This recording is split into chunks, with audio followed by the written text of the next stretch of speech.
अस्सलामुअलैकुम। न्यू पाकिस्तान में आपको खुशामदीद कहती हूँ। मैं हूँ आपके साथ Nabiha Ejaz Khan. Welcome to new Pakistan. मैं हूँ अनवार खाबर और सबसे पहले जो हम बात करेंगे वो करेंगे 30 जनवरी को, जब एक अफसोसनाक वाक़या पेश आया पेशावर में, जहाँ पुलिस लाइंस की मस्जिद में खुदकुश धमाका हुआ, दहशतगर्दों की जानिब से अटैक किया गया। और जो अब तक की इत्तलात हैं उसके मुताबिक इस धमाके में 101 लोग शहीद हुए हैं, 203 अफराद ज़ख्मी हुए हैं। एक बहुत बड़ा सानिया पेश आया पूरे पाकिस्तान के लिए।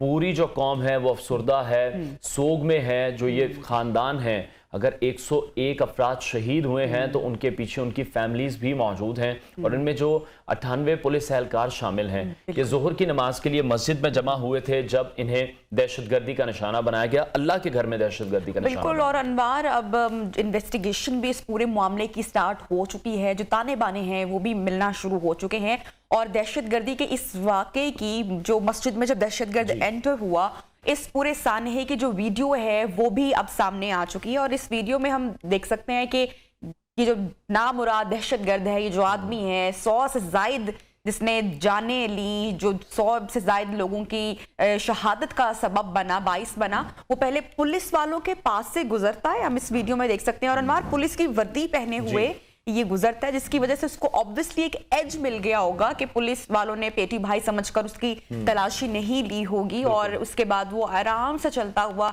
मस्जिद में पहुंचा है। गेट से पहले भी पुलिस की जो एक चेक पोस्ट आती है, हम देख रहे हैं कि वो उसको भी क्रॉस कर रहा है। और खुदकुश हमलावर ने तमाम चेक पोस्टों को क्रॉस किया और गेट से गुजरकर सीसीपीओ ऑफिस है, फिर एसएसपी इन्वेस्टिगेशन और कमांडर के जो दफ्तर हैं, और ये सारे बड़े सिक्योरिटी वाले ये जगह हैं, इन सबको उसने अपने यूनिफॉर्म का जो एज है वो हासिल करते हुए क्रॉस किया, उसका फायदा उठाया। और इस हमले के अंदाज को देखकर तो यही लगता है, जो इन्वेस्टिगेट किया जा रहा है, कि जो हमलावर हैं उन्हें पुलिस लाइंस मस्जिद की रेकी वो पहले ही कर चुके थे। जो मस्जिद के तामीर का डिजाइन है वो तक उनको पता था कि ज्यादा से ज्यादा डैमेज अगर हो सकता है तो वो मस्जिद की छत गिराने से हो सकता है।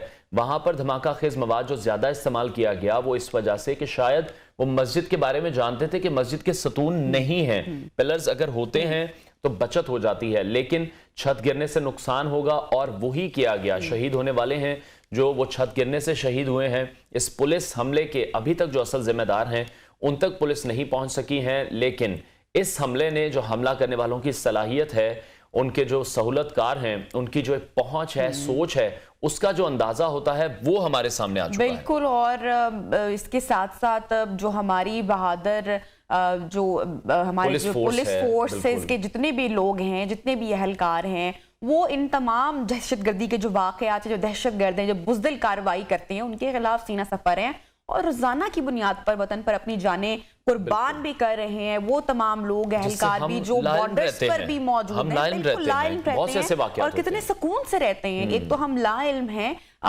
लेकिन हम आप देखें कि कितने चैन की नींद इस मुल्क में गुजारते हैं, सोते हैं। और एक ना एक दिन ये जो दहशतगर्द है इनको शिकस्त तो होनी ही है। Army chief general Asim Munir भी दहशतगर्दों को वाज़े दो टोक पैगाम दे चुके हैं। बहरहाल ये तो हमने फैक्ट्स कुछ शेयर किए, जो इन्वेस्टिगेशन, जो तहकीकात सामने आ रही है, इस हवाले से अब प्रोग्राम में शामिल करते हैं, नजर डालते हैं ऑन टॉप स्टोरीज। मौसम बहार की आमद और गिरफ्तारियों का सीजन। नवाज शरीफ की वापसी कंफर्म। IMF सरकारी अफसरान के पीछे पड़ गया। पेट्रोल मजीद महंगा करने की भी डिमांड। अमीर मजारी ने टेनिस के आलमी मुकाबलों में पाकिस्तान का नाम रोशन कर दिया। बाहर बहुत महंगाई, नहीं चाहिए जेल से रिहाई, कैदी की दुहाई। और अभी गिरफ्तारियों का मौसम और बदले की सियासत के दिन चल रहे हैं। सियासतदान बाहम दस्ते गिरबां हैं। एक वक्त था जबकि मुस्लिम लीग नून की हमने देखा सारी क़यादत जेल में मौजूद थी। किसी पे अरबों की करप्शन का इल्ज़ाम था तो किसी को हेरोइन केस में जेल में यात्रा करनी पड़ी थी। लेकिन फिर हुकूमत बदली है, दिन बदले हैं। जो पुराने दोस्त थे वो दुश्मन बन गए। और अगर PDM की बात करें तो एक आंख ना भाने वाले दोस्ती और वफा के वादे करते हुए हमें नजर आ रहे हैं। बिल्कुल। और इसके साथ साथ जो पंजाब हुकूमत है, तहलील होने की देर थी, सियासी रहनुमा ज्यादा बोलते थे जो तमाम वो लोग, अब उनके खिलाफ अनवार मुकदमात बन चुके हैं। फवाद चौधरी का नंबर आया, वो गिरफ्तार हुए फिर रिहा भी हुए, मगर वही तेजोतुन जुमले और मुखालिफिन पर हमले उनके जारी व सारी हैं। परवेज इलाही के जो लीगल एडवाइजर आमिर सईद हैं वो भी गिरफ्तार हुए। फिर प्रिंसिपल सेक्रेटरी मोहम्मद खान भट्टी के खिलाफ तहकीकात जारी हैं। परवेज इलाही के घर पर छापे मारे गए, सहाफी इमरान रियाज को भी गिरफ्तार किया गया और पीटीआई के एक और जो रहनुमा शिंदाना गुलजार हैं जो कि काफी एक्टिव और काफी वोकल दिखाई देती हैं, उनके खिलाफ भी मुकदमा दर्ज किया गया है। और शेख रशीद को भी जिस तरह से रात गए गिरफ्तार किया गया और शेख रशीद बहुत मर्तबा हुकूमत को धमकी भी इससे पहले हमने देखा है कि जिनका एक दबंग अंदाज है, वो दे चुके थे कि हथकड़ी मेरा जेवर है, जेल मेरा ससुराल है, लेकिन जब उनको गिरफ्तार किया गया तो वो खासे बरहम दिखाई दिए, काफी गुस्से का शिकार थे, पुलिस एहलकारों को धक्के भी देते रहे हैं। वो वीडियो भी मंजर आम पर आई है। पुलिस पर पुलिस गर्दी का इल्जाम भी आयद करते रहे हैं, जिस पर कैपिटल पुलिस ने वजाहती बयान भी जारी किया और शेख रशीद ने गिरफ्तारी के वक्त जो मुखालिफिन को गालियां दी, नारेबाजी की, अब वो भी कानून की खिलाफ वर्जी है। जबकि वो वजीर दाखिला राना सनाउल्लाह, साबिक सदर आसिफ जरदारी और वजीर खारजा बिलावल भुट्टो पर भी खूब गरजे बरसे। शेख रशीद ने इन तीनों के खिलाफ नारे लगवाए, इन्हें बुरे अलकाबात से भी नवाजा, मगर शेख साहब ने जेल में भी जो अपनी सिगार की जो आदत है वो ना छोड़ने का ऐलान किया है। मजीद उन्होंने क्या कहा था वो पहले सुनते हैं। कल आपने टेस्ट नहीं कराए थे क्या? कल रात को भी आपको लाया गया था, तो मीडिया वाले रात भी लाया गया था। अब ये चाहते थे कि मैं हवालात में टेस्टिंग करा दूं ताकि ये कुछ मिला। कुछ अल्कोहलिक टेस्ट नहीं कराया आपने रात को? तेरी सियासी मौत शेख रशीद है।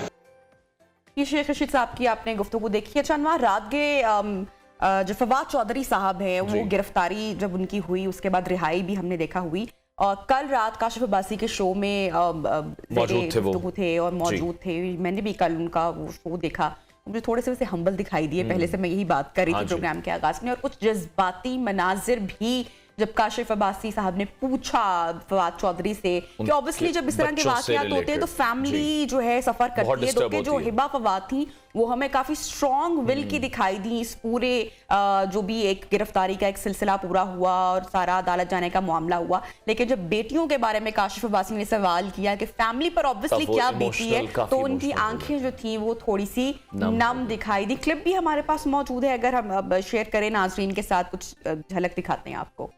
बच्चे सबसे ज्यादा मुतासर यकीनी तौर पर होते हैं, ट्रॉमेटाइज होते हैं जब इस तरह की कोई सिचुएशन क्रिएट होती है, तो बच्चों पर काफी इफेक्ट पड़ता है। किया यहाँ पर काशिफ अब्बासी ने ममाद यूसुफ का भी जिक्र किया, फिर जितनी भी गिरफ्तारियां आप पीटीआई की हो रही हैं, इमरान रियाज को भी जो गिरफ्तार किया गया, ये सब कुछ कोई पहली बार नहीं हुआ पाकिस्तान में।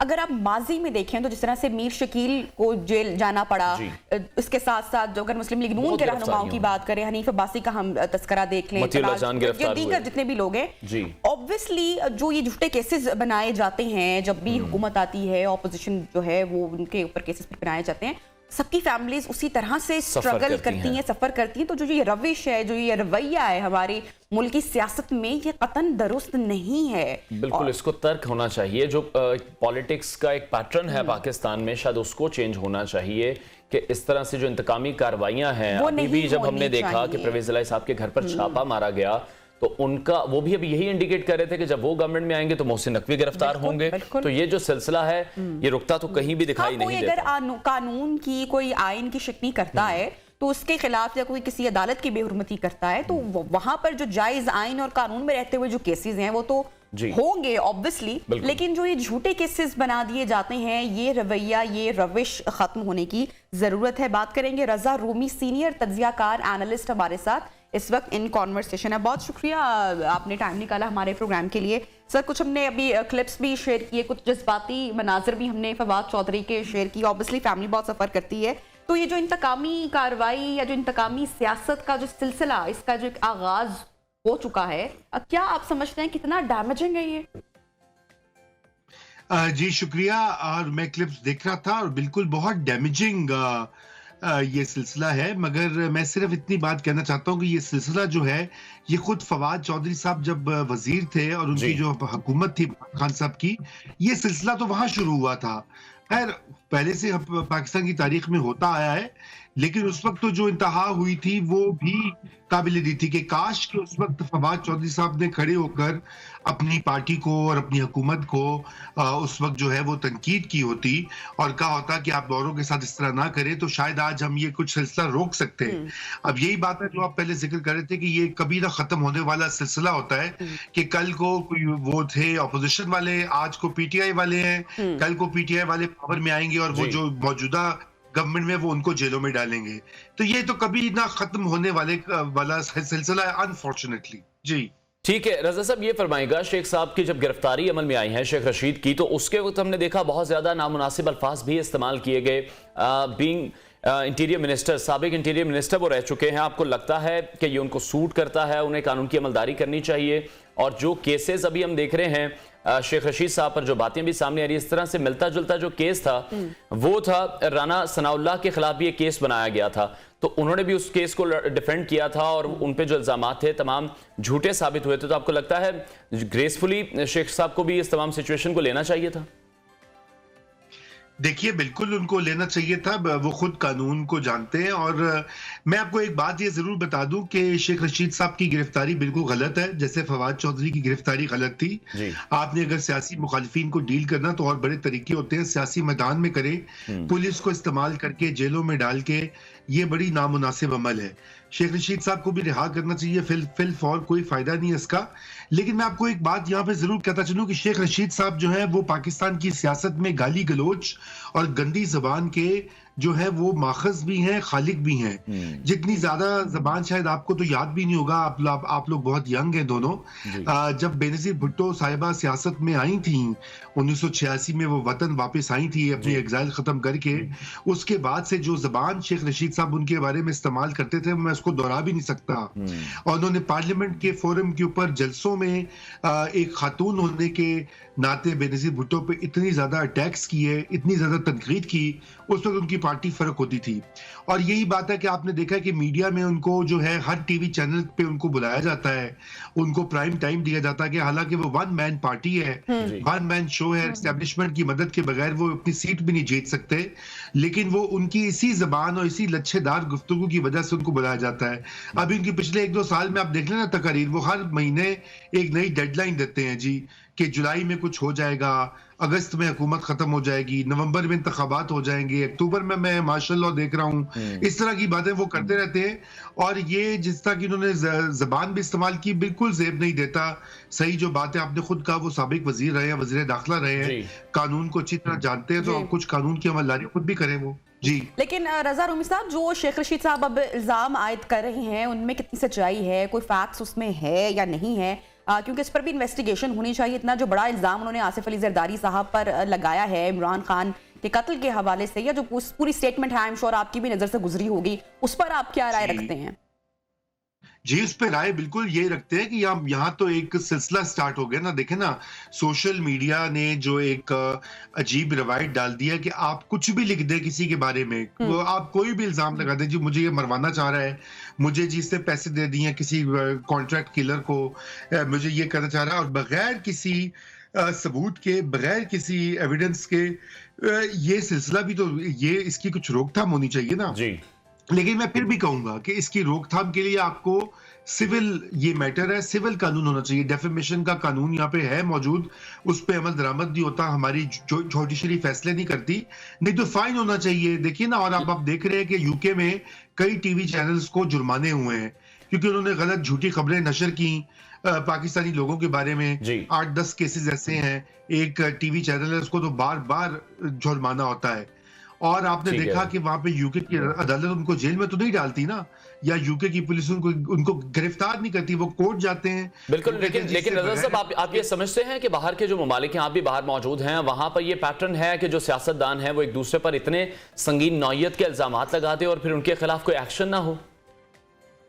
जी देखिए, वैसे ये नॉर्म तो नहीं है, लेकिन यहाँ पे बन गया है। आपको पता है कि अमेरिका में ट्रंप जो है, डोनाल्ड ट्रंप, उसने भी इस तरह की झूठ की बाजार जो है ना सजा रखा था, और वो भी अपने मुखालिफिन के ऊपर तरह तरह के इल्जाम लगाता था। उसके जो सपोर्टर्स, उसकी जो मुखालिफ थी हिलरी क्लिंटन, वो कहते थे जी वो बच्चों को ज़िबा करके जो है वो उनका खून के साथ पता नहीं क्या कहती, पूरी थ्योरीज बनाई हुई थी। तो ये हम एक पागलपन के जमाने में रह रहे हैं, तो इसलिए कोई ये बाहर भी होता है। लेकिन यहाँ पे कई ज्यादा सख्त कवानीन है, डेफेमेशन के कवानीन है, और आप इस तरह की ये चीज नहीं कर सकते जो कि पाकिस्तान में खुलेआम की जाती है आजकल। अच्छा रजा रूमी साहब, जिस तरह से हम देख रहे हैं कि बड़े बड़े सियासी जो रहनुमा हैं उनकी गिरफ्तारियां जिस तरीके से अमल में लाई जा रही हैं, इमरान खान साहब को भी कुछ केसेस का सामना करना पड़ा है, फॉरेन फंडिंग केस हो गया, बेटी छुपाने का जो केस है, ये कितना डैमेजिंग है? खान साहब की गिरफ्तारी अमल में लाई जा सकती है आप समझते हैं? क्योंकि जो हालात हैं, जो मामलात हैं, वो इमरान खान साहब की नाअहली या फिर गिरफ्तारी की जानिब भी हमें बनते हुए हालात वाकयात दिखाई दे रहे हैं इस वक्त। जी, हालात और वाकयात तो ऐसे ही दिखाई दे रहे हैं, लेकिन ये नहीं मालूम कि खान साहब को कितनी देर जेल में रखा जाएगा या भेजा भी जाएगा। उसकी वजह ये है कि देखिए, खान साहब को जेल में भेजने से तो उनकी मकबूलियत में और इजाफा होगा, तो उनके जो मुखालिफिन हैं या इस्टेब्लिशमेंट भी हैं, वो शायद सोच समझ के ही ये कदम उठाएंगे, क्योंकि अभी तक उनको जेल में डालना होता तो जेल में डाल दिया होता। तो जो है ये नहीं किया, इस वजह से शायद हमें यूं लगता है कि अभी ये वाला शायद मकाम या सिलसिला ना आए। मगर देखिए आगे क्या बनता है। यहाँ पे पाकिस्तान के हालात तो आपको पता ही है कि क्या से क्या हो जाते हैं। अलबत्ता मैं ये बात आपको जरूर कह दूं कि अगर खान साहब ने कुछ लचक ना दिखाई अपने रवैये में और मुस्तकिल वो अगर वो अटैक करते रहे एस्टेब्लिशमेंट को, तो फिर तो वो जेल जाएंगे। जी ठीक है रजा साहब, जो करंट सिचुएशन अभी हम देख रहे हैं, जो डेवलप हो रही है, गिरफ्तारियां हो रही हैं, एक बेयकीनी की सूरत हाल है। साबिक वजीर आला पंजाब परवेज इलाही के घर पर भी छापा मारा गया। आप देख रहे हैं कि नवाज शरीफ की जो वापसी की राह है वो हमवार की जा रही है। उसको इमरान खान की गिरफ्तारी से तो नहीं कनेक्ट किया जा रहा कि वो गिरफ्तार होंगे तभी नवाज शरीफ वापस आएंगे। नहीं, मेरे ख्याल से नवाज शरीफ को इमरान खान की गिरफ्तारी से तो कोई ताल्लुक ज्यादा डायरेक्टली नहीं बनता। इमरान खान की गिरफ्तारी एक अलग मैटर है। नवाज शरीफ का असल जो इशू है वो ये है कि उनके खिलाफ जो केसेस हैं उनको अदालत में आके पेश होना है और वो जेल नहीं जाना चाहते। देखिए ना, अगर उनका एक भाई जो है वो वजीर आजम हो और उस भाई के वजीर आजम होते हुए वो जेल जाए, तो ये भी तो बहुत अजीब और गरीब बात लगेगी ना नवाज शरीफ के लिए भी और उनकी पार्टी के लिए भी। तो इसलिए उनको अदालत से राहदारी जो जमानत होती है वो मतलूब होगी। अगर अदालत की तरफ से जब उनकी पिटिशन जाती है, अदालत कुछ सिग्नल देती है कि उनको राहदारी की जमानत मिल जाएगी, तो वो लौट आएंगे। और इलेक्शन जो ही करीब आएंगे, जितने करीब आएंगे उतना ज्यादा चांस होगा मियां साहब के वापस आने का। जी रजा रूमी साहब, ये जो चर्चा हो रही है इस वक्त, इमरान खान साहब ने जो खत भी लिखा है सदर मुमलिकत साहब को, इसका पूरा पसे मंजर क्या है? जो गैर आईनी डिमांड की जा रही है पीटीआई की जानिब से सदर मुमलिकत से, इस बारे में क्या कहेंगे?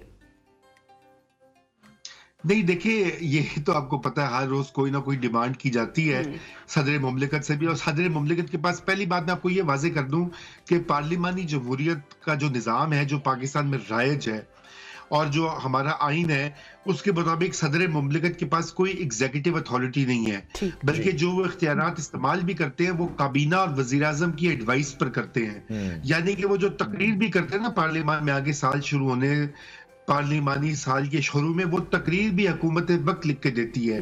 18वीं तरमीम के बाद ये ओहदा बिल्कुल नुमाइशी हो गया है। खान साहब जो उनको खत लिख रहे हैं या उनसे जो मुतालबे किए जा रहे हैं खान साहब की पार्टी वालों की तरफ से या और लोगों की तरफ से, वो सारी सियासत है, शोबदाबाजी है। उसका ना वो कुछ कर सकते हैं, वो भी आगे से खत लिख सकते हैं, खत को फॉरवर्ड कर सकते हैं, बस यही डाक खाना की तरह वो काम कर सकते हैं। उनके पास कोई हकीकी इख्तियारात नहीं है। तो अभी जो सियासी बहरान हम देख रहे हैं, सियासी बहरान के साथ साथ मुआशी बहरान है, और एक बार फिर से जो दहशतगर्दी की एक नई वेव पाकिस्तान में एंटर हो रही है, उसके बाद शहबाज शरीफ की जानिब से ऑल पार्टीज कॉन्फ्रेंस जो बुलाई जा रही है 7 फरवरी को, उसमें उन्होंने इस वक्त इमरान खान को भी इनवाइट किया है। आपको लगता है कि इमरान खान अभी को मफामत की सियासत की तरफ आएंगे, या अभी मजीद जो ऑप्शंस हैं, जो वो कहते हैं कि मेरे पास बहुत से भी कार्ड्स हैं, उन्हीं पर वो स्टे करेंगे, वही कार्ड खेलेंगे? देखिए, बात यह है कि वो उनके पास पता नहीं कौन से वाले कार्ड्स हैं, मुझे तो नहीं पता। वो सरप्राइज बनाते रहते हैं। देखिए ना, खान साहब को ये गुर आता है कि खबरों में कैसे हेडलाइन बनाई जाए रोजाना। उनकी सारी की सारी तवज्जो जो है उनकी पार्टी की, जब वो वजीर आजम भी थे, मीडिया की तरफ ही थी, तो वो रोज को ऐसा शोशा छोड़ते हैं कि जी खान, आपने देखा होगा ना उनके यूट्यूबर्स जो हैं वो भी इस तरह की यूट्यूब पे वीडियोस लगाते हैं, बड़ा सरप्राइज आने वाला है, खान धमाका कर देगा, खान ये कर देगा, खान सबकी टांगें कांप जाएंगी। तो इस तरह की ये जो बातें होती हैं, ये आप भी जो डिस्कस कर रहे हैं और भी मॉर्निंग शोज पे आई एम श्योर यही बात हो रही होगी। वो खान साहब का यही तो जादू है कि वो खबरों में रेलेवेंट रहना चाहते हैं।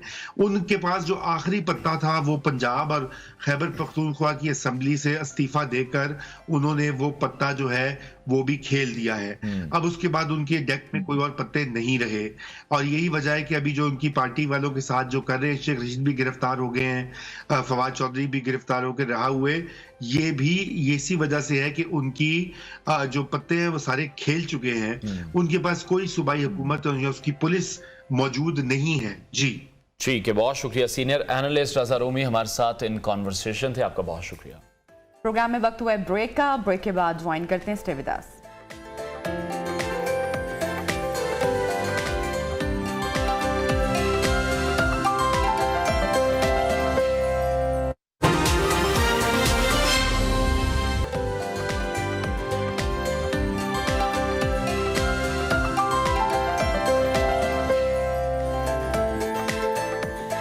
आगे बढ़ते हैं और अब कुछ बात करते हैं नवाज शरीफ की वतन वापसी के हवाले से। बनवार मुसलसल मुख्तलिफ तारीखें दी गई, वो मुझे बड़ा एक मूवी का एक डायलॉग भी याद आ गया, तारीख पर तारीख, लेकिन इतनी तारीखें गुजर गई, नवाज शरीफ साहब ताहाल वापस नहीं आए, लेकिन अभी भी उनकी जो वापसी की बातें हैं वो हो रही हैं और होती रहेंगी जब तक वो आएंगे वापस नहीं आ जाते। नवाज शरीफ इमरान खान के दौर में जेल में थे, उनकी फिर तबीयत खराब हुई, फिर उनके ऊपर इस तरीके से केसेस बनाए गए, सेहत की बुनियाद बनाकर खुद इमरान खान की मंजूरी के बाद उनको लंदन रवाना किया गया और फिर वज़ीर आज़म शहबाज शरीफ ने उनकी वापसी की गारंटी दी, लेकिन वो गारंटी भी किसी काम नहीं आई और उसके बाद भी वो वापस नहीं आए। और वतन अजीज की जो सियासत है उसमें उनका अमल दखल काफ़ी जारी रहा। कुछ महीने पहले हमने देखा मरीम नवाज भी लंदन में मौजूद रहीं, क़याम पज़ीर रहीं, लेकिन खासी खामोश रहीं। अब मरीम नवाज वापस आ चुकी हैं। मुस्लिम लीग नून की नायब सदारत और चीफ ऑर्गेनाइजर की हैसियत ने उनके सियासी कद में मजीद इजाफा कर दिया है और काफ़ी गर्जी बरसी हैं वो वापस आते ही। इसके साथ ही जो पार्टी के अंदर जो टूट फूट है वो भी हम देख रहे हैं कि शाहिद खाकान अब्बासी जिस तरीके से नाराज हैं, जो दीगर रहनुमा खबरें सुन तो रहे थे। शाहिद खाकान अब्बासी पहले खुद उसकी तरदीद करते रहे हैं, लेकिन अब तो तस्दीक हो चुकी है। बहावलपुर में मीडिया से जब गुफ्तगू की मरीम नवाज ने तो उन्होंने नवाज शरीफ की हफ्तों में वापसी की खबर दी है। क्या कह रही हैं वो देखते हैं। पीएम नवाज शरीफ साहिबा की स्टेटमेंट आपने जानी। दूसरी जानिब तहरीक इंसाफ के रहनुमा फवाद चौधरी ने अदालत को कहकर जमानत हासिल की थी कि वो दोबारा इस तरीके का बयान नहीं देंगे, मगर उन्होंने बाहर आते ही इलेक्शन कमीशन के बारे में बातें की और अपनी जो गिरफ्तारी का मशवरा देने वाले थे उनको छितर लगाने का भी कहा। क्या कह सकते हैं जनाब फवाद चौधरी साहब को। अब कल फवाद चौधरी ने पीटीआई के रहनुमाओं के साथ प्रेस कॉन्फ्रेंस की और कहा कि नवाज शरीफ लंदन में बैठकर मुल्क चला रहे हैं और साथ ही भी कहा कि उनसे मुल्क चल भी नहीं रहा है और ना ही इमरान खान संभाला जा रहा है। इसी हवाले से मजीद बात करेंगे। साबिक गवर्नर पंजाब मुस्लिम लीग नून के सीनियर रहनुमा हैं रफीक रिजवाना साहब ने हमें ज्वाइन किया है। सर बहुत शुक्रिया आपके वक्त के लिए। जब तक नवाज शरीफ वापस नहीं आते उनकी वापसी पर तो बातें होती रहेंगी। मरीम नवाज ने भी ये कह दिया अब कि नवाज शरीफ की जो वापसी है वो अब सिर्फ हफ्तों की बात रह गई है। आपको क्या लगता है, क्या इंफॉर्मेशन है नवाज शरीफ की जो वापसी की राह है वो हमवार हो चुकी है? वापसी की राह की हमवारी की बात तो इसमें कोई गुफ्तगू की गुंजाइश नहीं है। अब हालात ऐसे हैं कि इस वक्त मुल्क में उनकी जरूरत ज्यादा है और वो आ रहे हैं और खासतौर पर उनकी जो दफ्तर ने कह दिया है उससे ज्यादा जो है इनसाइड इंफॉर्मेशन और क्या हो सकती है। इंशाल्लाह आएंगे और बहुत जल्दी आएंगे और इंशाल्लाह जरूर आएंगे। लेकिन जो यानी कि जब आने वाले इलेक्शंस हैं उनको आप ये कह रहे हैं कि नवाज शरीफ साहब खुद लीड करेंगे और जो उन पर केसेस हैं उनका भी सामना करेंगे इंशाल्लाह। ठीक है, लेकिन ये इतना स्मूथ आपको लग रहा है कि नवाज शरीफ साहब आएंगे वापस? पंजाब और केपीके की जो इलेक्शन मुहिम है उनकी जिम्मेदारी ऑब्वियसली मरीम नवाज शरीफ साहिबा को भी है, लेकिन नवाज शरीफ साहब उनको लीड तो करेंगे जिस तरह से आप कह रहे हैं, लेकिन उससे पहले उनको अदालतों का भी सामना करना पड़ेगा और जो केसेस यहाँ पर मौजूद हैं, तो ये ट्रांजिशन ये पूरा जो एक फेज होगा ये इतना आसान या स्मूथ होगा आप समझते हैं? उन्होंने पहले बड़ी मुश्किलात देखी है, मुश्किलात इतनी पड़ती है कि आसान हो जाती है। कोई ऐसी बात नहीं है, अल्लाह ताला का फजलो करम ही होगा। मुश्किलात झेलने वाले लीडर हैं, कोई ऐसी घबराने की बात नहीं है। इंशाल्लाह पाकिस्तान आएंगे, पाकिस्तान की खिदमत करेंगे, इलेक्शन कैंपेन को लीड करेंगे। बाकी जो अवाम का फैसला होगा सबको कबूल होना चाहिए। ठीक है रफीक साहब, अभी मरीम नवाज वापस आई हैं कुछ नए ओहदों के साथ, नई जिम्मेदारियों के साथ। आते ही जो उनके बयानात हैं, जो उन्होंने जलसा किया है, क्राउड पुलर है मरीम नवाज, लेकिन विद इन द पार्टी जो हम देख रहे हैं काफी इख्तलाफात हैं। सीनियर रहनुमा काफी नालान दिखाई दे रहे हैं क़यादत से। नहीं, ये बात नहीं है कि देखें पार्टी के अंदर, घर के अंदर कई बातें होती हैं और उसको अब अनफॉर्चुनेटली वो जब मीडिया की नजर में आ जाती हैं और मीडिया के बारे में, मीडिया जब उसको डिस्कशन जितनी एक जायज है उससे ज्यादा अगर डिस्कशन होगी, उसका हाइप क्रिएट होगा, तो उसमें हर किस्म की बात की जा सकती है। ठीक है, तो ये जो इख्तलाफात की वजह है वो सिर्फ मरियम नवाज शरीफ साहब को नया ओहदा मिलना है या कुछ और भी वजूहात हैं? क्योंकि हम देख रहे हैं कि हमजा शहबाज की जानिब से भी खामोशी है, फिर जो वजीर आजम पाकिस्तान है शहबाज शरीफ साहब, वहां से भी थोड़ी सी खामोशी है। तो ये इख्तलाफात सिर्फ ओहदा मिलने की वजह से हैं या कुछ और भी रीजन है? इख्तलाफात नहीं है। वजीर आजम साहब अपने एक खिदमत में और काम में मसरूफ हैं, मुल्क के मसाइल इतने हैं, तो वजीर आजम साहब अपने काम में मसरूफ हैं। सियासत को मरियम नवाज और पाकिस्तान मुस्लिम लीग नून की पूरी टीम देख रही है अल्हम्दुलिल्लाह, और मियां नवाज शरीफ साहब से, मियां शहबाज शरीफ साहब से पूरी मुशावरत है। और मरियम नवाज अब अवामी राब्ता मुहिम के सिलसिले में डिविजनल लेवल पर वर्कर्स कन्वेंशन कर रही हैं। 8 तारीख को ये इधर अपना इतवार को हमारे मुल्तान में वर्कर्स कन्वेंशन है। हम सारे लोग पाकिस्तान मुस्लिम लीग नून मुल्तान डिवीजन का ये जो है ना, ये एक होगा वर्कर्स कन्वेंशन, जिसके लिए हम भरपूर तैयारी कर रहे हैं। और मैं आपको हकीकत बताता हूं कि हर सूबाई हलके में जो है वो हर सूबाई टिकट होल्डर या MP है जो भी है वो भरपूर तैयारी कर रहे हैं और अवाम का जज्बा है। अवाम को मरियम नवाज के आने के बाद मजीद जरा होप मिली है और बड़े भरपूर शिरकत कर रहे हैं। हम लोगों का जज्बा देख रहे हैं, इसमें ये नहीं कि मेरी पार्टी और मैं कह रहा हूँ, नहीं, लोगों में जज्बा देख रहे हैं। लोगों ने हकीकत, झूठ और सच को पहचानने की कोशिश की और समझ आ रही है लोग। लेकिन रफीक साहब, अभी जिस तरह से आपने खुद जिक्र फरमाया कि मुल्की मसाइल बहुत ज्यादा हैं, वजीर आजम उनको हल करने में मसरूफ है, IMF का वक्त भी पाकिस्तान में मौजूद है और नेगोशिएट किया जा रहा है तमाम मामलात पर, और मजीद बर्डन डालने की जो तैयारी है वो अवाम पर की जा रही है। ऑलरेडी 35 रुपए पेट्रोल की कीमत में इजाफा हो चुका है। इंतखाबात में जब जाएंगे तो अवाम को क्या बताएंगे कि जब हम आए थे तो हमने आपके लिए 4 गुना महंगाई मजीद की थी?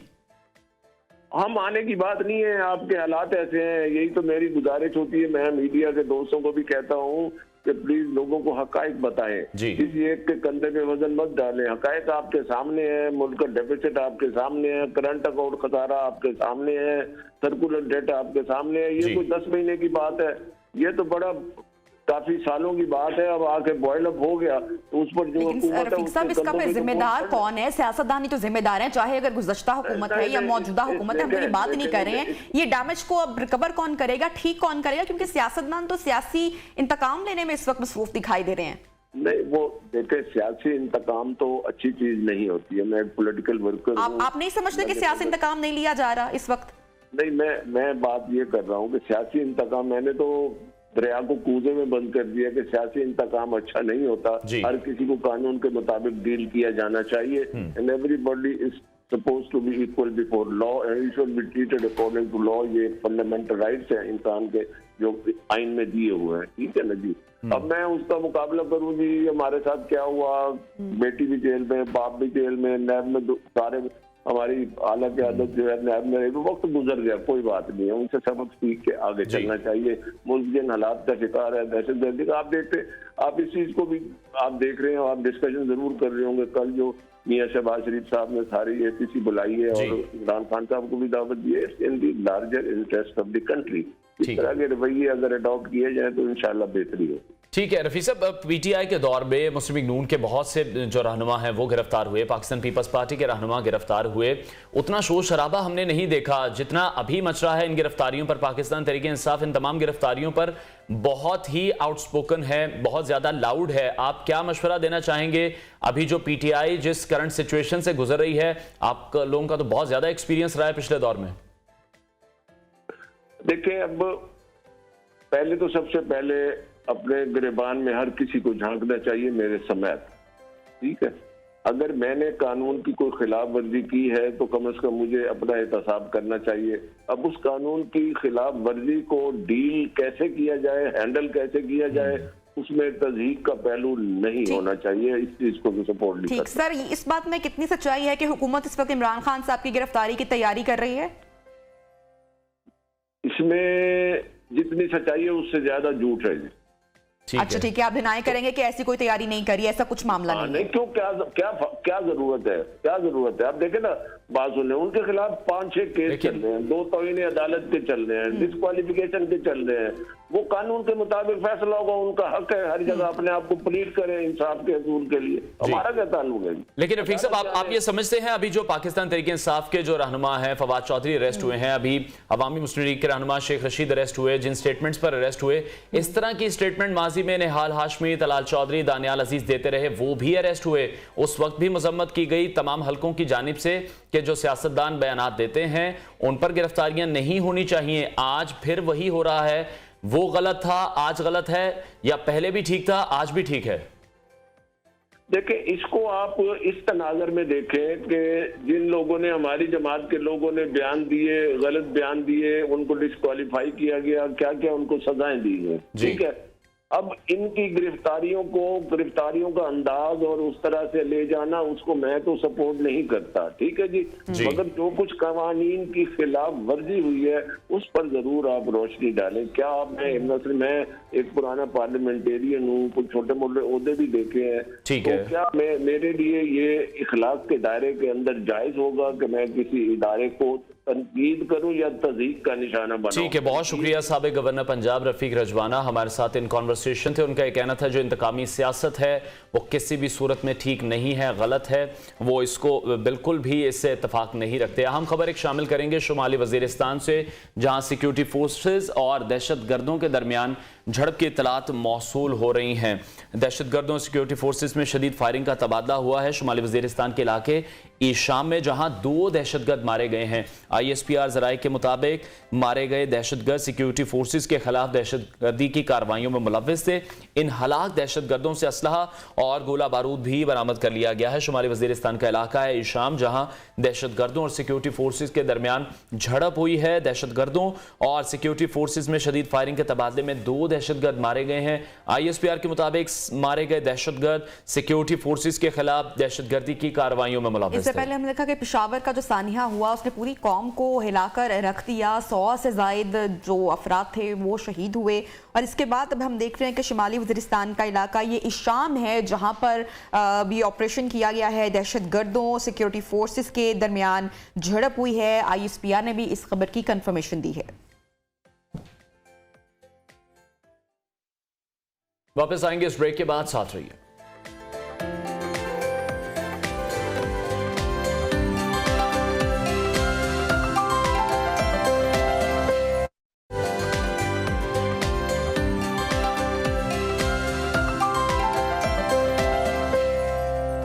Welcome back. और प्रोग्राम में अब कुछ बात करेंगे पाकिस्तानी मईशत के हवाले से। 4 महीने के बाद नाजरीन, पाकिस्तान और IMF के दरमियान जो कर्जा प्रोग्राम है उसकी बहाली के लिए मुज़ाकरात का आगाज तो हो चुका है। IMF का वफ़द भी इस वक्त पाकिस्तान में मौजूद है और इस प्रोग्राम से जुड़ी हुई जो शराइत हैं उस पर पाकिस्तान की जानिब से जो अमल दरामद की सूरत है उसमें मुल्क में महंगाई की अनवार एक और नई लहर आने का खदशा जाहिर किया जा रहा है कि बड़ी सख्त शराइत होंगी पाकिस्तान को। में जिस तरह से 35 रुपए फ्यूल पर बढ़ाए गए थे, तो वो जो महंगाई की एक लहर है वो आई है और अभी मजीद जो लहरें हैं वो ये कहा जा रहा है कि इस सिस्टम में मतलब एंटर होंगी। तो जो जनवरी के महीने में 27.6% की शरह से बढ़ चुकी है। ये शरह मुल्क में 47 सालों में महंगाई की बुलंद तरीन सतह है।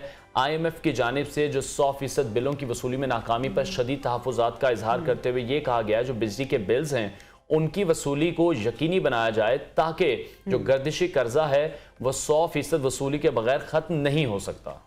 बिल्कुल। और IMF ने भी पाकिस्तान जो हुकूमत है उससे एक और नासुक मुतालबा किया जिसमें ग्रेड 17 और इससे जो ज़्यादा के सरकारी अफसरान के जो एसेट्स हैं वो जाहिर करने का मुतालबा किया गया। पेट्रोल पर जिस तरह से अभी आपने जिक्र किया कि पहले ही इतना इजाफा 35 रुपए का हो चुका है, अब इसमें मजीद अगर टैक्स लगाया जाएगा तो ये आवाम की गुंजाइश तक उससे बढ़ जाएगी बात ऑब्वियसली। और हम बात कर रहे हैं ना बार बार के पाकिस्तान डिफॉल्ट होने से बच गया है, लेकिन जो पाकिस्तान की आवाम है वो डिफॉल्ट हो चुकी है यकीनी तौर पर। जो महंगाई की सिचुएशन है इस वक्त, माहिर मईशत डॉक्टर कैस असलम ने हमें ज्वाइन किया, उनसे बात करेंगे। डॉक्टर साहब बहुत शुक्रिया आपके वक्त के लिए। IMF वक्त के पास इस वक्त हम देख रहे हैं कि वो ताकत है जो कि पाकिस्तान को हर बात मानने पर मजबूर कर सकती है, क्योंकि IMF जो भी मुतालबात कर रहा है उसमें से अगर देखा जाए तो कुछ मुतालबे काफ़ी जायज़ भी हैं, लेकिन मुश्किल जो हमारे लिए है वो ये है कि जो बिजली के बिल्स हैं उनकी 100% वसूली ये किस तरह से मुमकिन होगा, क्योंकि ये मामला सबसे ज़्यादा करप्शन से जुड़ा हुआ है। शुक्रिया। बात यह है जी कि सिर्फ करप्शन से नहीं जुड़ा हुआ, ये आपके जो सीनियर ब्यूरोक्रेट्स हैं, मिनिस्टर्स हैं, वापडा के अपने एम्प्लॉयज़ हैं, वो कोई बिल नहीं देते। इसी तरह बहुत सारे पार्लियामेंटेरियंस हैं जो अपनी इंडस्ट्री में बिल नहीं देते, कई साल नहीं देते। फिर गरीब लोग भी हैं जिन्होंने कुंडियाँ लगाई हुई हैं। तो ये मगर 70% जो बिजली की चोरी है वो गवर्नमेंट खुद करती है, गवर्नमेंट के अदारे करते हैं। तो ये बहुत ज़रूरी है कि अगर लोगों से बोझ उठाना है तो फिर बिल तो पूरा देना पड़ेगा। इसके साथ साथ बात ये है कि जब बिजली महंगी होगी, पेट्रोल महंगा होगा, तो बिजनेस जो है उसके प्रॉफिटेबिलिटी भी गिरती है। बिल्कुल, जब बिजनेस की प्रॉफिटेबिलिटी गिरती है तो फिर बिजनेस नहीं होगा, एम्प्लॉयमेंट कम हो जाएगी, तो उससे ये होगा कि फिर बेरोजगारी भी होगी। ये जो पेट्रोल की कीमत पर मजीद इजाफे का खदशा जाहिर किया जा रहा है कि मजीद नया टैक्स लगाया जाएगा, फिर हम ये सुन रहे हैं कि डॉलर पहले 300 तक पहुंचता है या फिर पेट्रोल प्राइस, तो ये कहां पर जाकर कीमतें थमेंगी, रुकेंगी, कितना इजाफा इसमें आप देख रहे हैं? देखें, असल बात यह है कि जब आप का मुल्क पिछले 75 साल में यहाँ के बच्चों को कोई फ़नी तालीम नहीं देगा, कोई 24-25 मिलियन बच्चे स्कूल से बाहर हैं, तो उन्होंने प्रोडक्टिविटी क्या देनी है? यही आपकी ज़मीन का है कि सिर्फ 20% आपकी ज़मीन जो है वो मार्केट इकोनॉमी के साथ जुड़ी हुई है, 80% जो है वो ज़ाया होती है। सो आपके फाइनेंशियल कैपिटल भी नहीं है आपके पास, और आपके SMEs जो हैं वो भी एक्सपोर्टेबल नहीं है। सिर्फ आप जो है टेक्सटाइल को एक्सपोर्ट करके तो इकोनॉमी नहीं चला सकते। प्रॉब्लम ये है कि दो बड़े इम्पोर्टेंट प्रॉब्लम हैं। एक ये है कि डॉलर कमाने कैसे हैं, और दूसरा डॉलर बचाने के। तो जब तक सीरियस रिफॉर्म्स नहीं होंगे जो IMF करना चाह रहा है। डॉक्टर साहब ये बताइएगा कि जो अभी IMF की जानिब से एक शर्त रखी जा रही है कि जो 17 ग्रेड या उससे ऊपर के जो मुलाजमीन, सरकारी मुलाजमीन हैं, उनके असासाजात जाहिर किए जाएं। ये पहली बार है कि IMF के किसी मुतालबे पर जो पाकिस्तानी अवाम है वो तो काफ़ी खुश दिखाई दे रही है। हुकूमत के लिए कितना आसान या कितना मुश्किल होगा ये काम सर अंजाम देना?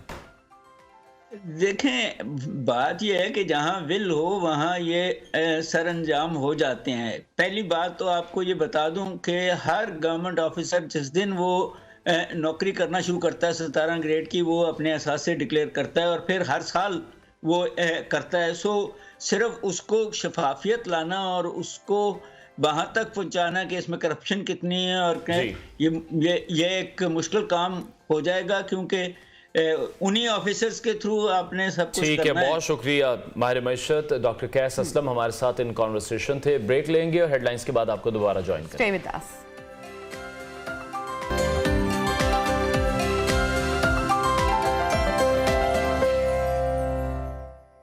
Welcome back. और अब कुछ बात करेंगे रूस यूक्रेन जंग के हवाले से, जहां रूस ने यूक्रेन पर बड़े हमले की तैयारी शुरू कर दी है और इस सिलसिले में कहा यह जा रहा है कि मजीद जो 5 लाख फौजी हैं वो तैयार कर लिए गए हैं। रूस यूक्रेन जंग को 344 रोज हो चुके हैं, ऑलमोस्ट 1 साल का अरसा गुजर चुका है और रूस की जानिब से अभी भी यूक्रेन पर बमबारी का सिलसिला जारी है। अगर ताज़ा हमलों की बात करते हैं तो रिहायशी इमारतें हैं उनको भी निशाना बनाया गया है, जिसके नतीजे में 2 शहरी जान से गए हैं, जबकि मुतअद्दिद के मलबे तले दबे होने की इत्तलात मौसूल बिल्कुल। और इस वक्त जो मशरकी यूक्रेन है वहाँ पर कब्जे की लड़ाई जारी है। रूसी फौजें लायमन के स्ट्रेटेजिक लॉजिस्टिक मरकज़ को कब्जे में लेने की कोशिश कर रहे हैं और जो दूसरी जानिब यूक्रेन ने खबरदार किया है कि रूस 24 फरवरी को एक और बड़े हमले की तैयारी कर रहे हैं, जिसके लिए उसने 5 लाख फौजी भी तैयार किए हैं। जबकि स्पेन ने यूक्रेन को 6 लेपर्ड टैंक्स भेजने का भी ऐलान किया है और बरतानिया का भी मौक़िफ़ सामने आया है कि यूक्रेन को लड़ाका तैयारे फराहम करने का ये एक सही वक्त नहीं है। अमेरिका ने भी 2 बिलियन अमेरिकी डॉलर्स की जो फौजी इमदाद है वो यूक्रेन भेजने का ऐलान किया। सुपर पावर्स जो इस वक्त दुनिया की हैं वो डिवाइड पूरी दुनिया अनवार इस वक्त हमें दिखाई दे रही है। लेकिन ये जो जंग है और जिसकी रूस ने भी अभी तैयारी की, जिसका तस्करा भी हमने आपने किया, ये किसी के भी हक में बेहतर नहीं होगी। हम देख रहे हैं कि दुनिया में जो एक इस वक्त महंगाई की भी लहर आई है, इस हमले या इस जंग के नतीजे असरात जो हैं वो बहुत पूरी दुनिया तक पहुंचे हैं। इस हवाले से मजीद बात करेंगे। माहिर बैनुल-अक़वामी उमूर हामिदुल मशरकी ने हमें ज्वाइन किया। हामिद साहब, बहुत शुक्रिया आपके वक्त के लिए। तकरीबन 1 साल हो चुका है, इस जंग का सिलसिला जारी है। आपको लग रहा है कि मुस्तकबिल करीब में ये जंग खत्म होगी या मजीद आगे बढ़ेगी? बहुत शुक्रिया अनवार। बात यह है कि ये जंग जिस अंदाज में अभी आगे बढ़ रही है, ये सबसे खतरनाक बात है।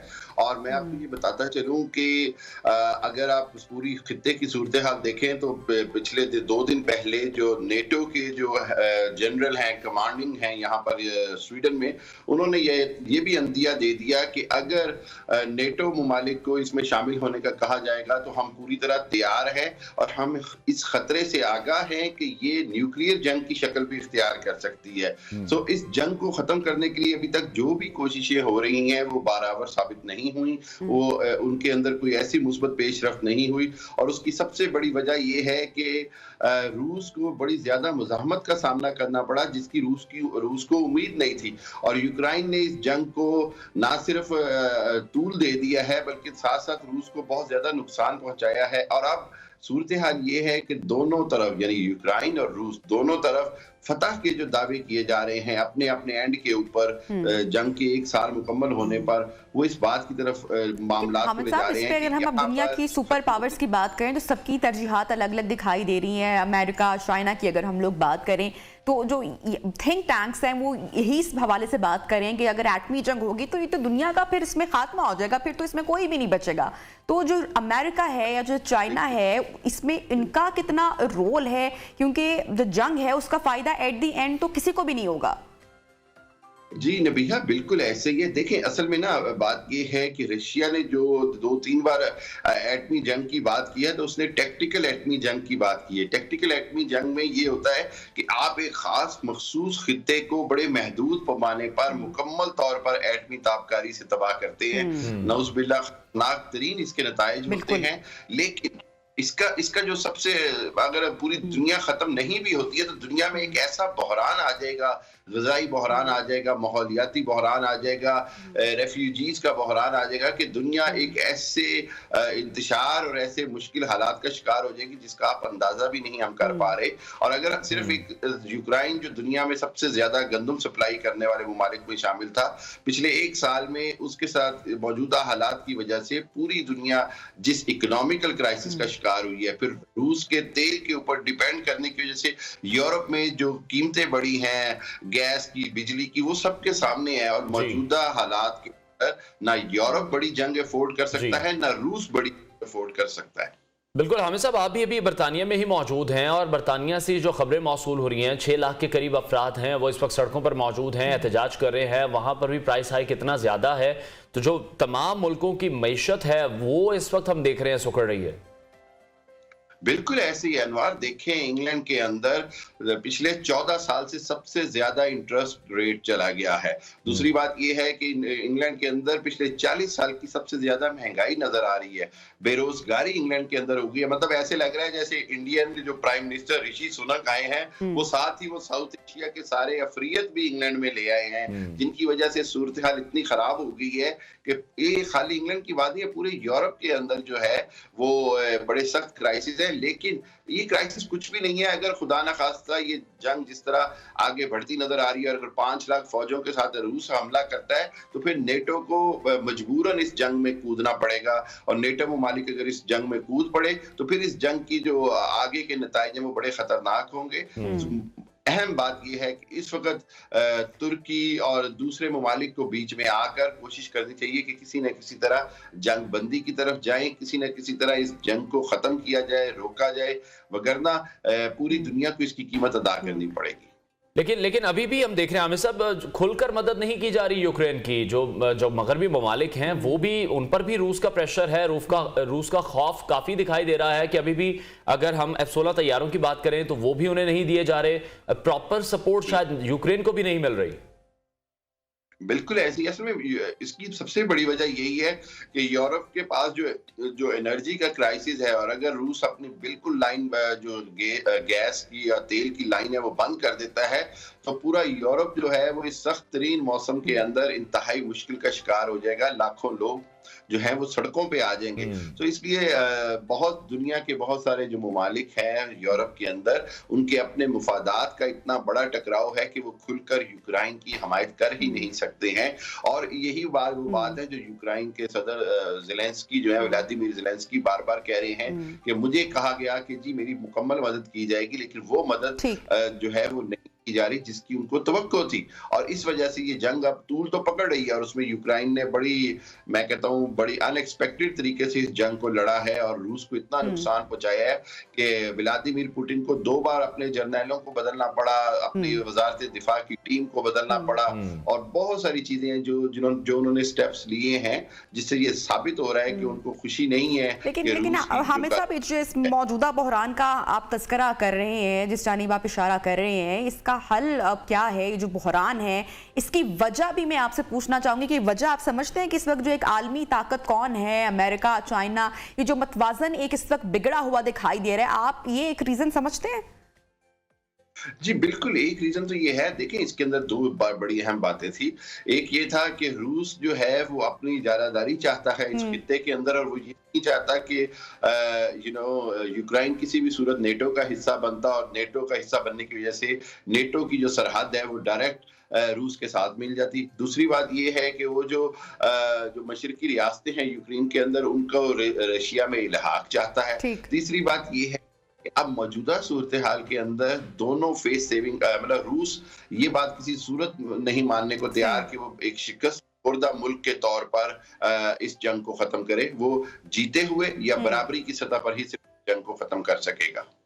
ठीक है, हामिद साहब हमारे साथ ही मौजूद रहेगा। एक और अहम मामला है, उस पर भी आपसे डिस्कशन करेंगे, क्योंकि दुनिया जो है वो इस वक्त काफ़ी मुआशी बहरानों का सामना कर रही है। जिस तरह से हम भी ये देख रहे हैं कि रूस और यूक्रेन की जंग के बाद जो पूरा यूरोप है वो भी डिस्टर्ब दिखाई दे रहा है। अगर हम बरतानिया की बात करें, आप बरतानिया में मौजूद हैं, वहाँ पर जिस तरह से वज़ीर आज़म की तब्दीली हमने देखी है कुछ अरसे में, कि किस तरह से वहाँ पर प्राइम मिनिस्टर्स चेंज हो रहे हैं, वहाँ पर जो मईशत है वो इस वक्त कितनी ख़राब है, तरक्की याफ्ता ममालिक भी जो है वो अपने मुश्किल तरीन दौर से गुजर रहे हैं, मुलाजमिन को तनख्वाहें देने के लिए उनके पास पैसे नहीं है, मुल्क चलाने के लिए ख़जाने में कुछ नहीं बचा है।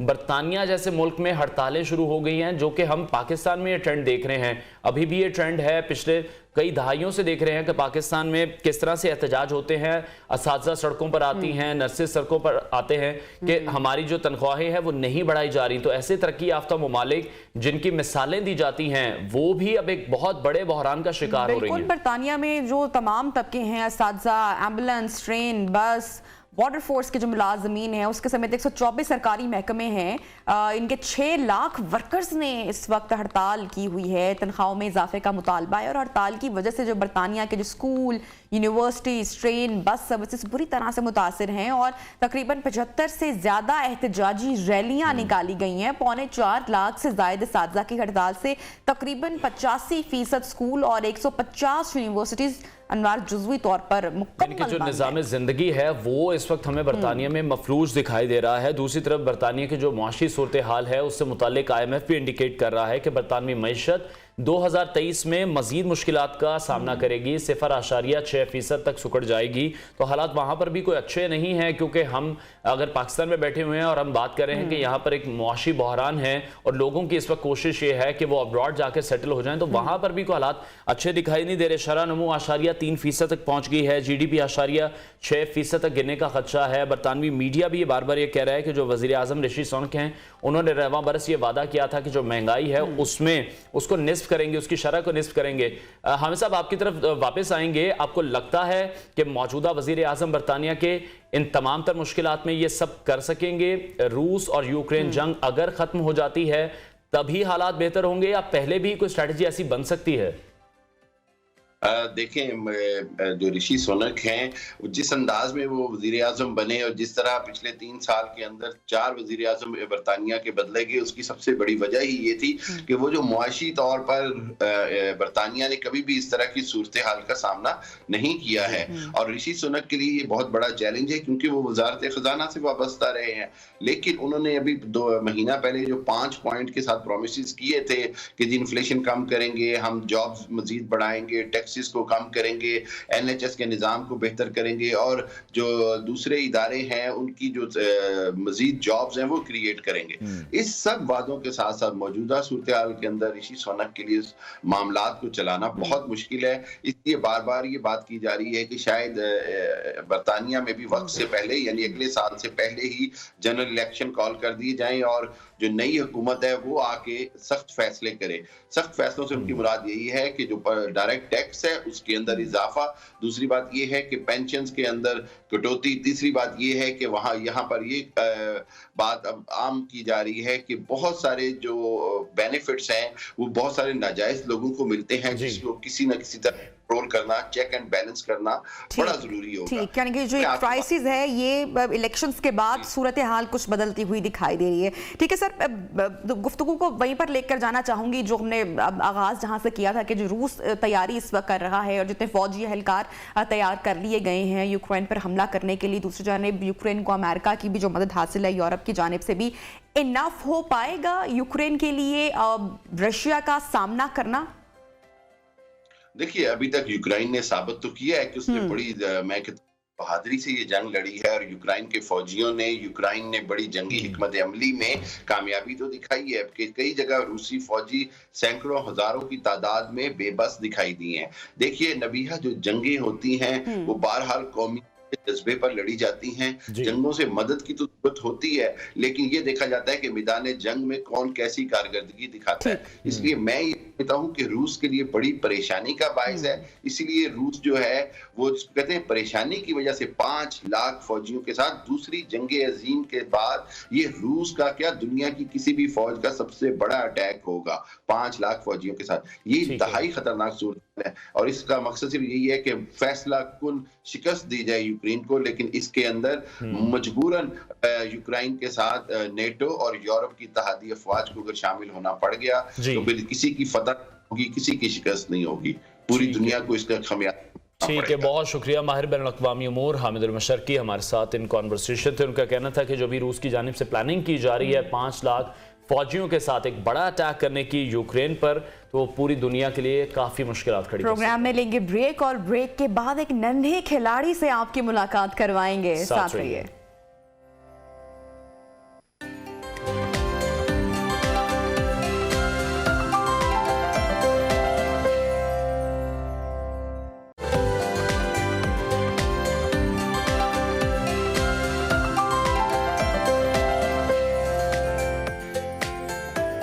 Welcome back in neo Pakistan with Anwar and Nabiha. और जनाब इस वक्त बात करेंगे हम कुछ खेल के हवाले से, टेनिस के हवाले से, और मुलाकात करवाएंगे एक नन्हे प्लेयर से आपके। तो जनाब टेनिस दुनिया के जो पसंद तरीन खेल हैं वो उनमें से एक है। अमेरिका, यूरोप में टेनिस प्लेयर्स और उनके हीरोज़ होते हैं। पाकिस्तान में 2 दहाइयाँ पहले टेनिस खेलने वाले ज़्यादा नहीं थे, लेकिन एहसामुल हक ने अनवार बहुत नाम कमाया। जब भी हम टेनिस की बात करें तो पाकिस्तान का नाम उन्होंने इंटरनेशनली काफ़ी रोशन किया। बिल्कुल, और अब तो और भी खुशी की बात है कि जो छोटे बच्चे हैं वो भी टेनिस में नाम पैदा कर रहे हैं। अमीर खान मज़ारी हमारे साथ स्टूडियोज़ में मौजूद हैं। छोटे से हैं लेकिन काम बहुत बड़े बड़े कर रहे हैं। ताजिकिस्तान के दारुल हुकूमत दुशंबे में होने वाले अंडर 14 टेनिस चैंपियनशिप के सिंगल मुकाबलों में उन्होंने ब्रॉन्ज मेडल हासिल किया है। मज़ारी डबल मुकाबलों में भी जीत चुके हैं और अमीर खान मज़ारी हमारे साथ ही मौजूद हैं। आपको ज़्यादा वेट नहीं कराएंगे, अमीर से हम बात करेंगे। अमीर, बहुत शुक्रिया हमारे शो में आने के लिए। Welcome to the show. पहले तो कामयाबी बहुत ज़्यादा मुबारक हो, उसके बाद आपसे ये जानना चाहेंगे कि कौन कौन से टाइटल आपने जीत रखे हैं। अभी एक का तो हमने बताया ना। मैं बहुत सारे टाइटल जीता हूँ, मैं काउंट नहीं करता कौन से जीतता हूँ। अच्छा, नहीं, जो एक आपको याद रहा हो जिसमें आपकी परफॉर्मेंस बड़ी अच्छी रही हो। एक मुझे याद है, वो मैकडॉनल्ड्स 3 साल पहले वो मैं डबल जीता था। वो बहुत मेरा सबसे पहला टाइटल था जो बहुत फर्स्ट टाइम आपने विन किया। हाँ, वो अच्छा पहले वो जहाँ बहुत सारे प्लेयर्स थे। इससे पहले मैं जीता था, लेकिन ये बहुत कंपटीशन थी। और वो कैसी फीलिंग्स थी टफ उस टाइम कंपटीशन जब था। जीते हो गए टाइटल, तो बड़ा अच्छा लगा होगा। सबसे पहले घर में आके किसको बताया? मामा को बताया, बाबा को बताया? नहीं। और क्या फील कर रहे थे? सबको पता था मैं जीत गया, वो कॉल किया था, लेकिन बहुत अच्छी फीलिंग थी क्योंकि बहुत ट्रेनिंग और प्रैक्टिस के बाद वो इम्प्रूवमेंट हो गई। और जब बहुत सारे कम्पिटिटिव मैचेस और खेलें, बहुत अच्छी फीलिंग उसके आ बाद गई कोई अप्रिसिएशन गिफ्ट मिला फैमिली से, मामा से? जी। अच्छा मुझे ठीक बताओ है। कब से शौक है टेनिस का? बचपन से खेल रहे हो? जी। पहले मैं जम्हाना जाता था, वहाँ स्विमिंग पूल, और मैंने टेनिस कोर्ट देखी थी और वहाँ खेलना चाहता था। और फिर वो अब्बू ने कहा अच्छा खेलने दो इसको, वहाँ से मैं खेलने लगा। अब मैं सर रशीद मलिक और सर अहमद बाबर के साथ खेलता हूँ। ठीक है, जी। तो अभी मतलब अभी भी बहुत छोटी एज में हो आप, He's just बिल्कुल 13 years old, 13 years old, कोई ज़्यादा आपकी उम्र नहीं है।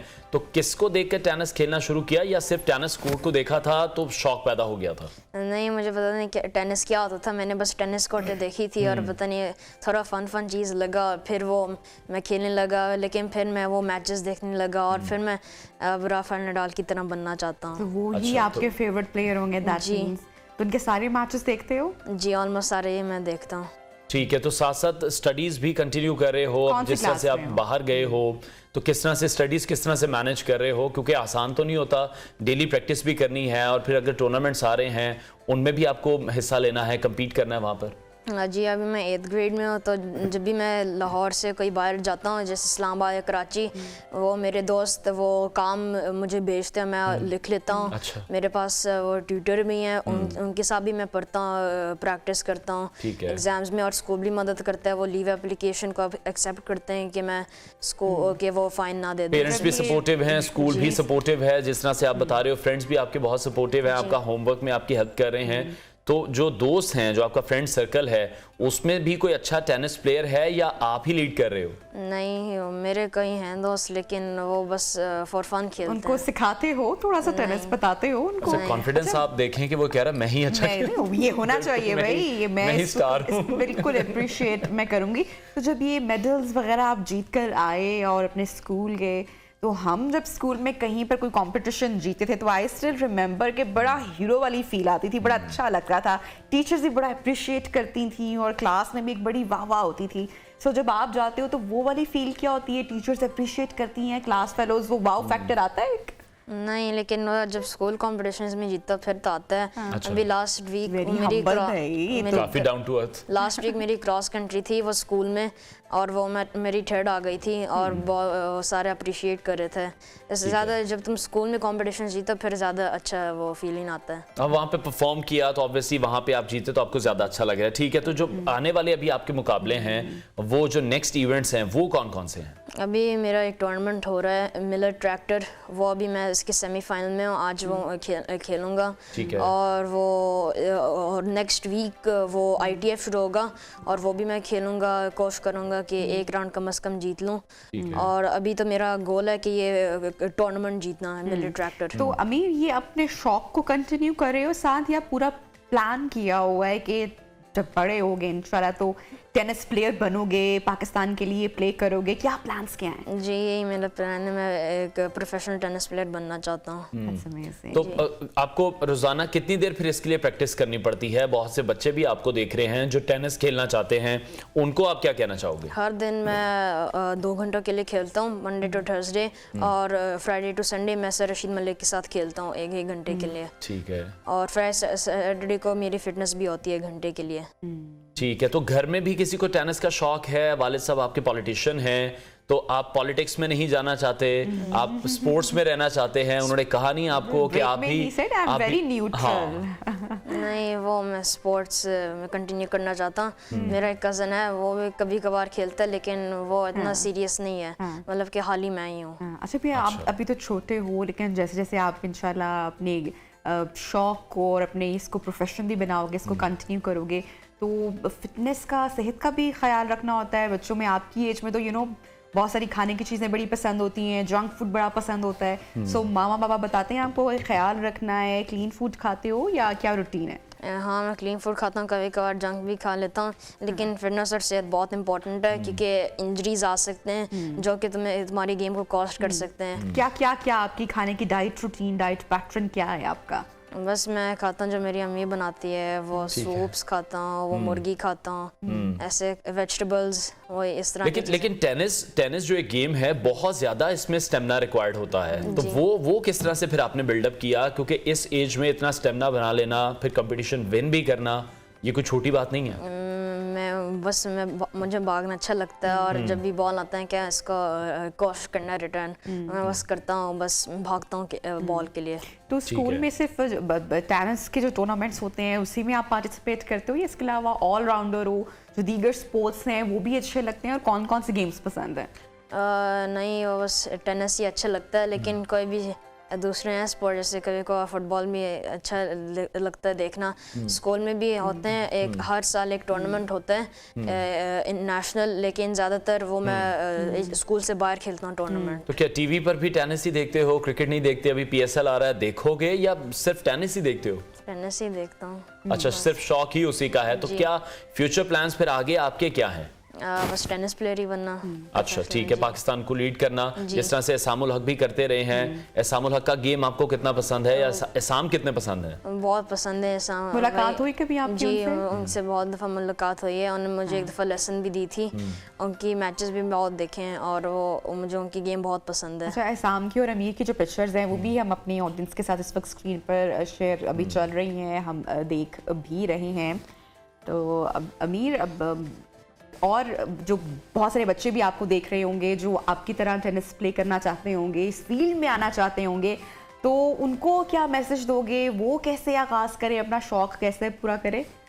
बस अगर इन स्पोर्ट को एंजॉय करो, फिर खेलो स्पोर्ट को बस, और बहुत सारी प्रैक्टिस भी करो। जी। अच्छा, एहसाम के साथ पिक्चर्स आपकी चल रही हैं और आपने कहा कि बहुत बार मुलाकात भी आपकी हुई है, तो उनके साथ टेनिस गेम प्ले किया आपने? जी, एक दफ़ा मैं उनके साथ खेला था। उन्होंने आपको बड़े अच्छे शॉट्स बताए होंगे?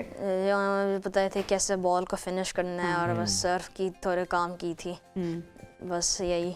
ठीक है, तो अमीर, कितना आप बेहतर समझते हो कि अगर स्कूल लेवल पर ही बच्चों को किसी भी स्पोर्ट में डाला जाए, जिस तरह आपको स्कूल से सपोर्ट मिल रही है, स्कूल में एक प्रॉपर सिस्टम मौजूद है, आप वहाँ पर खेलते हो, क्योंकि बहुत से स्कूल हैं पाकिस्तान में ऐसे जहाँ पर तमाम फैसिलिटीज़ तो नहीं है। स्कूल में हमारे पास बहुत सारे कोच हैं, कोचेस भी हैं, बच्चे भी हैं, और मैं कभी कभार जाता हूँ, खेलता हूँ, लेकिन ज़्यादातर मैं अपनी ट्रेनिंग स्कूल से बाहर लेता हूँ। ठीक है जी, वो जैसे मैं सर रशीद मलिक के साथ खेलता हूँ, वो पाकिस्तान के डेविस कप के कैप्टन थे। सर अहमद बाबर के साथ खेलता हूँ, वो पाकिस्तान के टॉप जूनियर भी थे, उनके साथ मैं लेता हूँ लेसन। ठीक है, बहुत शुक्रिया। टेनिस प्लेयर अमीर मोहम्मद मज़ारी हमारे साथ इन कॉन्वर्सेशन थे, और जो उनकी कामयाबियां हैं वो तो आपने सुनी है कि कितनी मेहनत करते हैं, कितना स्टेमिना बिल्डअप करना पड़ता है, कितना डिसिप्लिन अपनी लाइफ में बनाना पड़ता है। कहेंगे हम अमीर को फॉर द फर्दर टूर्नामेंट्स, और पाकिस्तान का नाम रोशन इंशाल्लाह आगे भी करेंगे। पाकिस्तान का फ्यूचर है। प्रोग्राम में लेंगे थोड़ा ब्रेक, और ब्रेक के बाद आपको ज्वाइन करेंगे, साथ रहिए।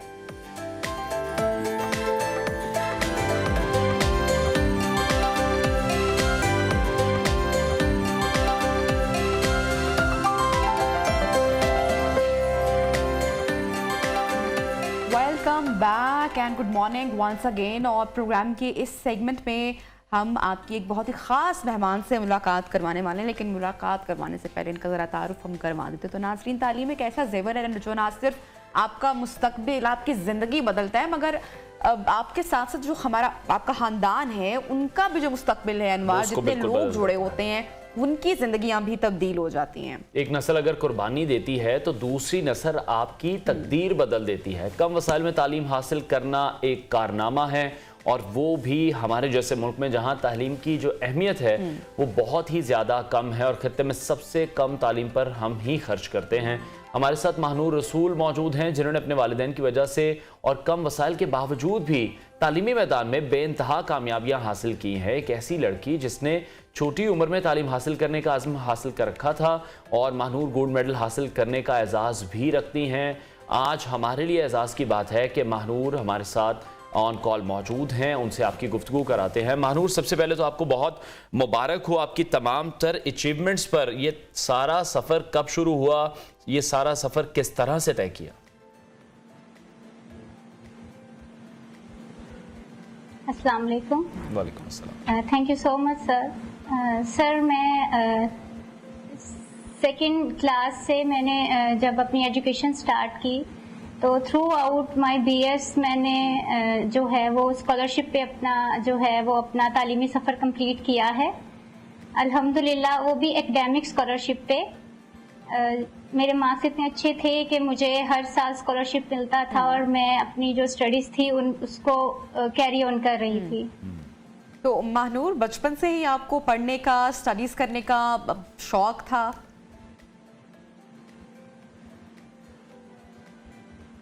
जी अल्हम्दुलिल्लाह, बचपन से ही घर में कुछ माहौल इस तरह का मिला। मेरी अम्मी खुद टीचिंग करती थी, मेरे सिबलिंग्स माशाल्लाह वो भी लायक थे, तो ऐसे था स्टार्टिंग से ही।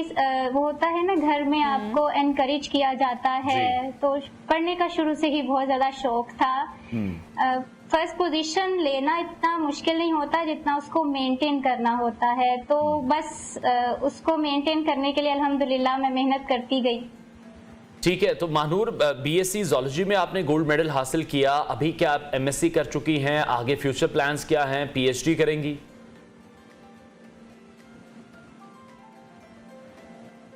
जी सर, मैं BS ज़ूलॉजी में मेरा गोल्ड मेडल है और मैं MPhil ज़ूलॉजी भी कर चुकी हूँ, उसमें अल्हम्दुलिल्लाह मेरी सेकंड पोजीशन है। और हायर स्टडीज़ का मेरा ख्वाब है, PhD मेरा ख्वाब है और इंशाल्लाह मैं इस ख्वाब को पूरा करूँगी। अच्छा महानूर, अपनी सारी जो कामयाबी, आपकी जो सक्सेस स्टोरी है, आप हमारे साथ शेयर भी करी। इसका क्रेडिट आपने अपने पेरेंट्स को बहुत दिया है, लेकिन इसके साथ साथ आपकी जो सारी स्टोरी हमने पढ़ी है, देखी है, उसमें आप क्रेडिट अपनी एक किसी खातून दोस्त को भी दे रही हैं। तो वो कौन है, उनको किस तरह से क्रेडिट जाता है, उन्होंने आपकी किस तरीके से मदद की है, क्या स्टोरी है? जी अल्लाह ताला और नबी पाक की रहमत के बाद मेरी फैमिली और मेरी दोस्त, मेरा इंस्टीट्यूशन, मेरी टीचर्स ने मेरा बहुत ज़्यादा साथ दिया। स्पेशली मेरी दोस्त ने, हम BS में ही मिले थे और उसने मुझे हर तरह से सपोर्ट किया, मॉरली हो, फाइनेंशियली हो। मुझे कभी उसको कहने की ज़रूरत नहीं पड़ी कि सिदरा मुझे इस चीज़ की ज़रूरत है, या होता है ना टैलेंट को बढ़ावा देना या सिंसियर फ्रेंडशिप मिलना इस दौर में बहुत मुश्किल है। लेकिन मेरी दोस्त ने मेरा बहुत ज्यादा साथ दिया, बहुत ज्यादा साथ दिया इसमें। बड़ी अच्छी बात है कि आपकी जो दोस्त हैं उन्होंने इतना आपका ख्याल रखा है, आपकी इतनी मदद की है, तो सिद्रा को भी हम अप्रिशिएट करेंगे कि उनकी वजह से आज आप इस मकाम पर पहुंची हैं। महानूर, हमारा जो एजुकेशन सिस्टम है, हमारे पास वसाइल की बहुत ज़्यादा कमी है, तो आप क्या समझती हैं एजुकेशन सिस्टम कितना मज़ीद बेहतर होना चाहिए?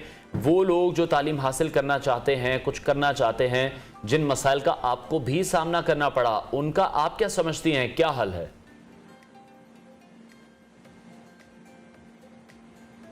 जी, बहुत से ऐसे स्टूडेंट्स हैं मेरे साथ, मेरे जानने वाले बहुत से ऐसे स्टूडेंट्स हैं जो माशाल्लाह बहुत टैलेंटेड हैं, लेकिन फाइनेंशियली वो स्टेबल नहीं है। तो गवर्नमेंट को चाहिए कि ऐसे स्टूडेंट्स के लिए स्कॉलरशिप लाजमी तौर पर जो है वो अनाउंस करे, क्योंकि ऐसे हम जो कीमती हीरे हैं उनको खो देंगे। फिर वो वर्कशॉप्स पे मिलेंगे या किसी के घर में काम करते मिलेंगे।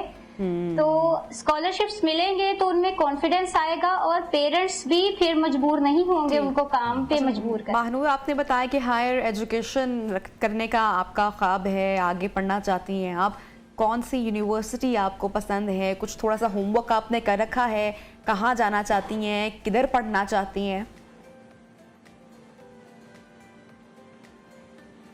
जी मैंने अभी तो MPhil मेरा अभी जो था रिसेंटली अभी मेरा कंप्लीट हुआ है, और PhD के साथ साथ मेरा एक और ख्वाब है टर्की में PhD करने का। ठीक है। जब मैं अभी अपने BS में थी तब से ही सोचा था कि PhD करनी है और टर्की में इंशाल्लाह करनी है।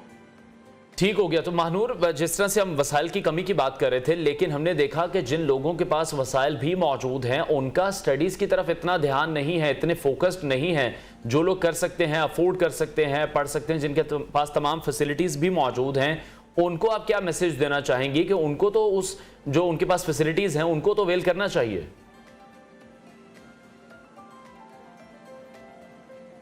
जी, अगर आपके पेरेंट्स जो हैं या आप फाइनेंशियली इतने स्टेबल हो तो बस उनको एनकरेज करने की ज़रूरत है कि उन स्टूडेंट्स को हम स्टडीज़ की जो है इम्पोर्टेंस बताएं, क्योंकि आज के माशरे में तालीम जो है वो सबसे ज़्यादा ज़रूरी है। ये सिर्फ ना आपको अर्निंग का एक ज़रिया है, बल्कि ये आपको एथिक्स सिखाती है।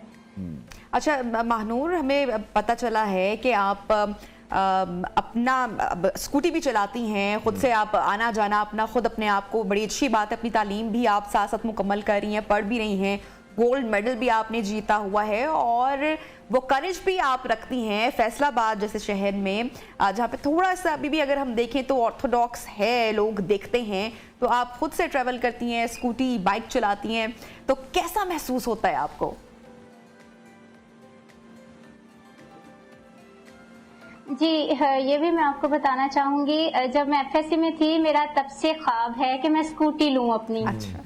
और लेकिन फिर मैं अपनी एमफिल के बाद मैंने अल्हम्दुलिल्लाह अपनी पे से मैंने स्कूटी खरीदी और अल्हम्दुलिल्लाह अब मैं जो है वो अपने घर के काम, मैं जॉब कर रही हूँ, तो वहाँ पर जाना तो मैं अपनी स्कूटी ही ड्राइव करती हूँ। जी, स्टार्टिंग में हुआ था, लोग खड़े होके देखते थे, लेकिन मेरे घर वालों ने मुझे बहुत ज्यादा सपोर्ट किया और कॉन्फिडेंस होना चाहिए इस चीज का कि आप कब तक अपने पेरेंट्स पे डिपेंड करेंगे।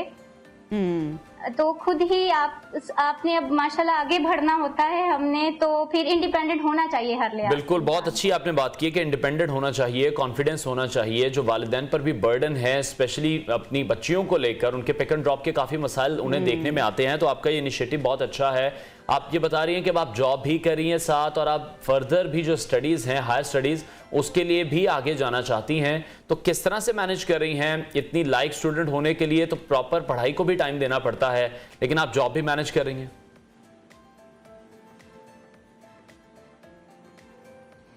जी, ये जो है मेरे जो HOD हैं मेरे डिपार्टमेंट के, जिनके अंडर मैं काम कर रही हूँ, वो मुझे बहुत ज़्यादा सपोर्ट करते हैं इस चीज़ में।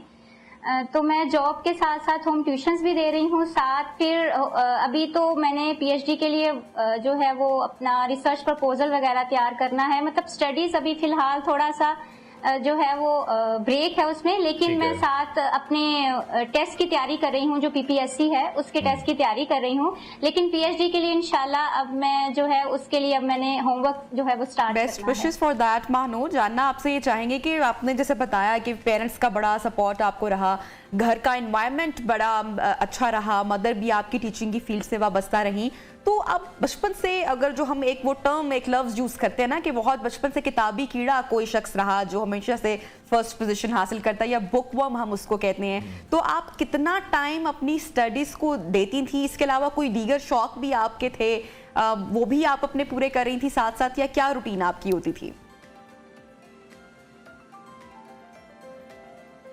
जी, मैं FSC तक तो मैं बिल्कुल किताबी कीड़ा थी, बुक से बाहर नहीं देखना, जिंदगी को एंजॉय नहीं करती थी। लेकिन फिर जब BS में मैं आई, यूनिवर्सिटी लाइफ आपको पता है कि वहाँ पर जो है वो हम एंजॉय भी करते हैं, साथ पढ़ते भी हैं अपनी लिमिट्स में रह के। तो मैंने जिंदगी को एंजॉय भी किया है, पढ़ा भी है अल्हम्दुलिल्लाह।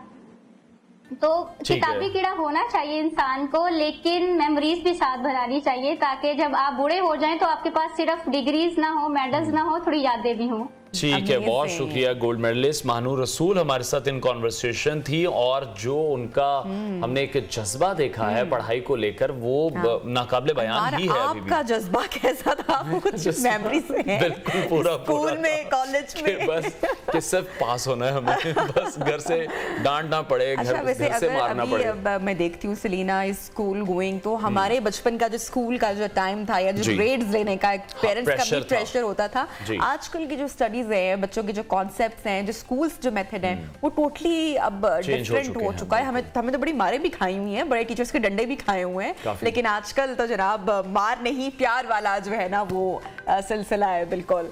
क्योंकि उस टाइम पर शायद इतने ज्यादा आपके पास मौके भी नहीं होते थे। हम सिर्फ ये सुनते थे कि आपने डॉक्टर बनना है या इंजीनियर बनना है। तो अब ये दौर बहुत ज्यादा चेंज हो चुका है, बहुत ज्यादा ऑप्शंस मौजूद हैं। मुलाकात करवाई, पेरेंट्स बड़ा सपोर्ट करते हैं अपने उन बच्चों को जो किसी फील्ड में जाना चाहते हैं, या पेरेंट्स की कोशिश होती है कि स्किल जो है वो भी अपने बच्चों को साथ साथ जो है वो डेवलप हो। बहरहाल बड़ी अच्छी बात है, महानूर के बड़े गोल्स हैं, बड़े ख्वाब देखती हैं, आगे स्टडीज करने के हवाले से भी best wishes to her. Program में आगे बढ़ते हैं और आज की जो वायरल वीडियो बड़ी मजेदार है, बहुत मजेदार है। बिल्कुल वायरल वीडियो प्ले करते हैं और उसको डिस्कस करते हैं कि आखिर ये हो क्या रहा है यहाँ पर। एक शख्स को क्यों जबरदस्ती गाड़ी में बिठाया जा रहा है, कोई अगवा की वारदात है। वीडियो जब ये दिखाई गई ब्रेक में जब मैंने देखी तो मैं बल्कि यही पूछ रही थी कि इसको कोई अगवा करके लेकर जा रही है, मारा गया है, कपड़े फटे हुए हैं लेकिन जो जनाब जब आप स्टोरी सुनेंगे, बैकग्राउंड सुनेंगे तो आप हैरान रह जाएंगे। नाम बताते हैं इनका। सबसे पहले नौशेरो फिरोज से इनका ताल्लुक है, अब्दुल मजीद इमरानी इनका नाम है, और ये वहाँ की डिस्ट्रिक्ट जेल से रिहा हुए कैदी है जनाब। ये कैदी रिहा हुआ है जेल से, जब निकल कर आया और इसको घर ले जाया जा रहा है तो ये शख्स दुआई दे रहा है कि मुझे घर नहीं जाना है, मुझे वापस जेल में बंद करो। Have you heard that before? कभी आपने जिंदगी में सुना है कि जेल का कैदी आजाद हो और वापस जेल में जाना चाहे? कि 6 महीने तक ये रहे हैं मंशियात की इल्जाम में, ये वहां पर कैद थे जेल के अंदर। शायद उसके असरात हैं, लेकिन जो रीजन सामने आ रही है वो ये कह रहा था कि महंगाई बहुत ज्यादा हो चुकी है। I don't want to be go out,